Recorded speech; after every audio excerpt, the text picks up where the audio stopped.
भाईजान ये घर देखे कितना खूबसूरत लग रहा है ना। माशाल्लाह। ऊपर वाले ने चाहा तो हम भी अपनी बेगम के साथ ऐसी आलीशान घर में रहेंगे। तो बुला लो अपनी बेगम को। अरे भाईजान, क्योंकि अब से ये जमीन वक्फ की प्रॉपर्टी है। ओ मियाँ, ये मेरे बाप दादाओं की भूमि है जिसके ऊपर खून पसीने की कमाई से बनाया हुआ मेरा घर है। नहीं था, क्योंकि अब से ये वक्फ बोर्ड का है। कौन सा बोर्ड? वक्फ बोर्ड यानी कि मैं जिस भी जमीन पर हाथ रखकर ये बोल दूं कि मेरा मानना है या मुझे लगता है कि ये जमीन आज या कई सालों पहले किसी मुसलमान के पास थी जिसने इसे वक्फ को दान कर दिया था, तो अब से उस जमीन पर अल्लाह का अधिकार है और उसकी देखरेख का काम हमारा है। क्या बात कर रहे हो भाईजान? क्या सबूत है तुम्हारे पास कि ये जमीन तुम्हारी है? हाँ हाँ, क्या सबूत है तुम्हारे पास इस जमीन की मलकियत का? इस जमीन का एक एक कागज मेरे पास है और अगर तुझे ऐसा लगता है कि ये जमीन तेरी है तो अपने कागज दिखा और ओनरशिप प्रूफ कर। मियाँ, इन्हें बताइए ना कि कागज तो हम ज्यादा दिखाते नहीं हैं, क्योंकि वक्फ एक्ट के सेक्शन 40 के तहत आपको ही अपनी जमीन की मलकियत का सबूत देना होगा, जो कि अगर आप नहीं दे पाए तो हमारा फैसला आखिरी होगा और आपको अपना ये घर खाली करना पड़ेगा। अबे होता कौन है तू फैसला सुनाने वाला? अब तू मुझे बताएगा कि ये घर मेरा है किसी और का है? तुझे तो मैं कोर्ट में देख लूंगा। नहीं देख पाओगे। मियाँ, इस खलीफा को तो सेक्शन 85 भी नहीं पता, जिसके हिसाब से वक्फ के मसलों में दूसरा कोई भी कोर्ट दखल अंदाजी नहीं कर सकता और ना ही तू वहाँ जा सकता है। और अगर मेरे फैसले से कोई भी दिक्कत है तो अपने कागज दिखाने हमारे ही वक्फ ट्रिब्यूनल में आ जाना। अबे कैसा एक्ट है यार ये? तेरे खिलाफ लड़ने के लिए तेरे ही लोगों के पास जाना पड़ेगा। अब यही तो कट है जिस पे दुनिया पट है। आ मेरी जान। अल हबीबी, अल हबीबी, अल हबीबी, वल्लह वल्लह। भाईजान एक तो हो गया, पर बाकी बेगमों के लिए और कुछ तलाश करें। नोटी बॉय, चलो ना। अल हबीबी, अल हबीबी, अल हबीबी, वल्लह वल्लह। अब तो हम मालामाल हो गए भाईजान, अब तो बस बेगमों के साथ आराम फरमाना है।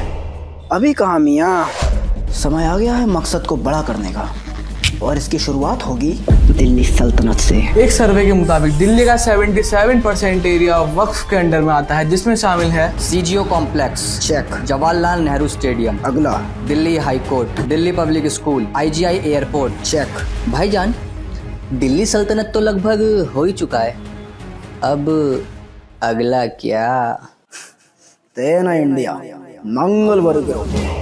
और साहब जी, अपनी बिटिया की शादी है अगले महीने, तो उसके लिए मैं अपनी जमीन का कुछ हिस्सा रेड्डी साहब के नाम करना चाहता हूँ। तो जो भी कागजाती काम है वो आप जल्दी से निपटा दीजिए। पर राम गोपाल, ये जमीन तो तुम्हारी है ही नहीं। क्या? हाँ, हमारे रिकॉर्ड में तो तुम्हारे क्या, तुम्हारी पूरी गाँव की जमीनें वक्फ बोर्ड की दिख रही हैं और उनके बोर्ड से एनओसी लाए बिना तुम इसे बेच नहीं सकते। ऐसा लगाओ साहब, मेरी बेटी की शादी रुक जाएगी और कुछ नहीं है मेरे पास।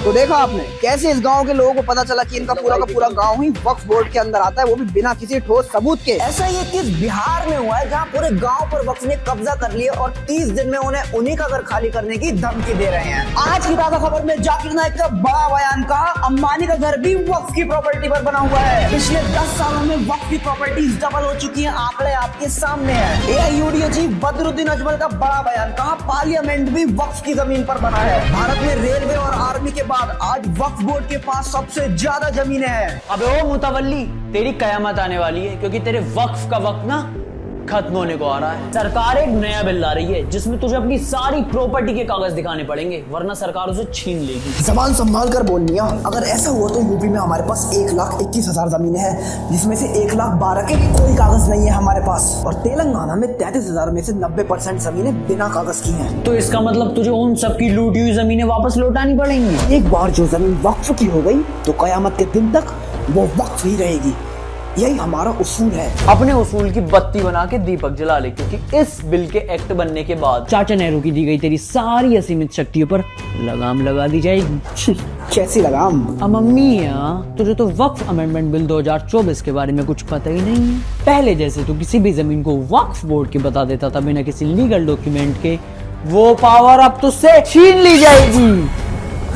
क्लॉज 3 के हिसाब से सिर्फ वही व्यक्ति वक्फ को अपनी जमीन दान कर सकता है जो पिछले 5 साल से इस्लाम को फॉलो कर रहा हो और उसके पास अपनी जमीन के कागज हों। तो गैर मुसलमानों की जमीनें हड़पना बंद रखे। तुझे अपनी सेंट्रल वक्फ काउंसिल में अब 2 मुस्लिम महिलाओं के साथ हिंदू, सिख, ईसाई जैसे 2 गैर मुसलमानों को भी शामिल करना होगा। जितनी भी सरकारी जमीनें वक्फ के पास हैं फिर से वो सारी सरकार दे जाएगी। या अल्लाह, ये बिल पूरी तरह से इस्लाम और मुसलमानों के खिलाफ है। तेरे वक्फ ट्रिब्यूनल में जो 40,000 से ज्यादा पेंडिंग केसेस पड़े हैं ना, उसमें से 10,000 तो खुद मुसलमानों ने किए हैं, जिनकी जमीन तूने हड़प रखी है। और जितनी पावर हिंदुस्तान में वक्फ के पास है उतनी पावर किसी इस्लामिक कंट्री में वक्फ के पास नहीं है। ये बिल एक्ट बन जाए, ऐसा हो नहीं सकता, मैं ऐसा होने नहीं दूंगा।